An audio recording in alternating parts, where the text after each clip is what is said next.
Hey there guys, how are you? Welcome to our channel. I'm Homie from FantasyPie, and wow. Well, kinda wow. This episode was great, of course, but it's the last 3 or 4 minutes and the mid-credits scene. And yeah, there is one, finally, that I'm excited to talk about. So without further ado, let's get into it. Okay, so we start the episode with an opening credits ripped straight out of the very famous and popular show The Office.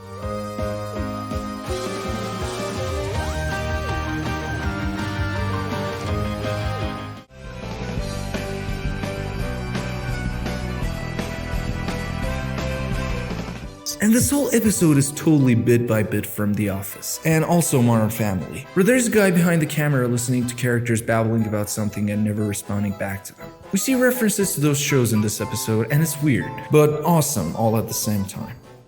We see Wanda wake up in her bed, literally hungover, and she's still in the Scarlet Witch Halloween comic accurate suit, and clearly doesn't want to get out of bed. Billy and Tommy come to her bed saying their game is crashing and it's not working properly. So the boys' game controllers change. We see them change into a GameCube and an Atari 1 controller. I'm a gamer myself, so I noticed them pretty quickly. And they ask about Uncle Pietro, and all she says is that man is not your uncle, and he's gone. So she then gets out of bed, and the monologues in front of the camera scene start to begin, and well, they were fun. And when she comes to the living room, everything starts to glitch here and there in her mind, and at first she doesn't pay attention.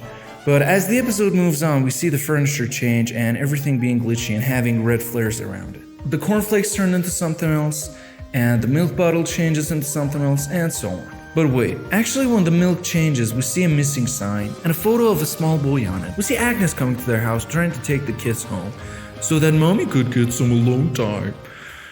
Yeah, sure, Agnes, sure. And she does. She takes the kids there, and the person Wanda is telling the story to, behind the camera, starts to talk back to her, so she freaks out. We go back to Vision, which wakes up after nearly dissolving into molecules the night before, and sees that a circus part has been added to the town. We see Darcy with chains instead of handcuffs, and she's not a hostage, she's actually an escape artist. Vision tries to talk to her, she doesn't give a crap about him, so he wakes her up, and she literally freaks out and starts to tell Vision about everything. She tells him about Thanos and the way he killed him. She says that Wanda had to watch him die twice. She also tells Vision what being an Avenger means. And it was fun seeing Vision react to those things. And on Monica's side of the story, we finally see her going to the scientist she was talking about, and she turned out to be a nobody. And she had a military uniform on. Such a shame. But no matter. But then again, maybe she was only a friend, just delivering the package, you know? I don't know, the package was a dune buggy with a spacesuit in it.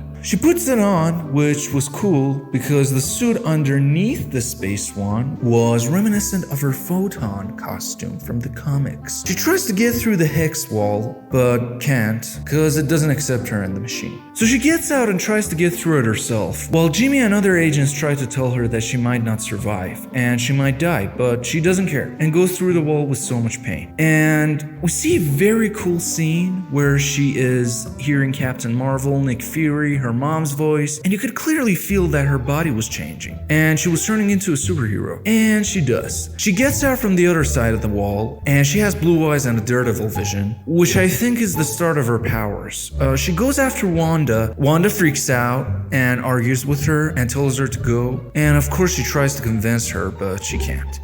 Wanda shoots her out of her house with her powers, and Dottie and others watch them without any normal reactions. And then Agnes arrives to calm both sides, and she kinda does. Wanda goes back to Agnes's house. She's scared from herself and her mind, not to mention the mood of the house, which was pretty scary.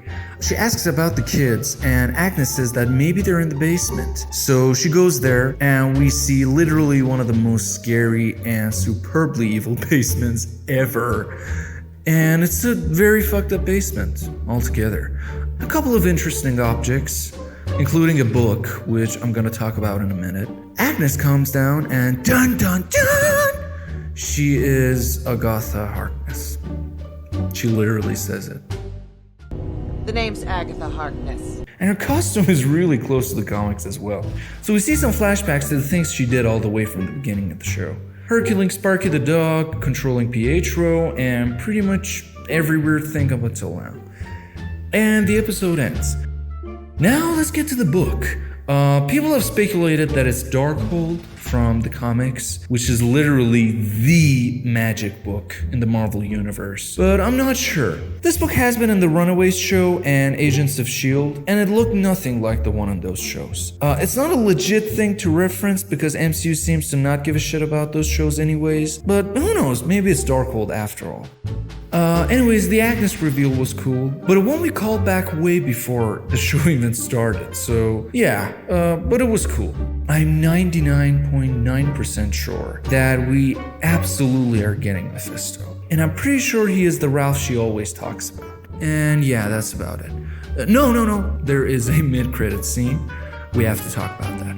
We see Monica trying to get to the basement to find Wanda, and behind her we see Pietro saying, "Snooper's gonna snoop." He might help Monica from now on, but he might be under Agnes's charm or even be Ralph himself, aka Mephisto. Or he could be Fox's Quicksilver, brought to this reality by Agatha to get information from Wanda. And I'm calling it now, I'm pretty sure this scene where Wanda is in a room with the big Mind Stone is gonna be in the next episode, cause I think her clothes were the same as the ones she's wearing at the end of this episode. And from the looks of it, it seems like Agnes is gonna push Wanda to bring back the Mind Gem. Who knows what she's got in mind? And yeah, the ad, I forgot to talk about the ad. It made me lean more towards the fact that the ads are connected to the 6 Infinity Stones, beside being connected to tragic events happening to Wanda's past. Just look at the colors and the shape of the ads, and the similarities between them and the stones, so yeah.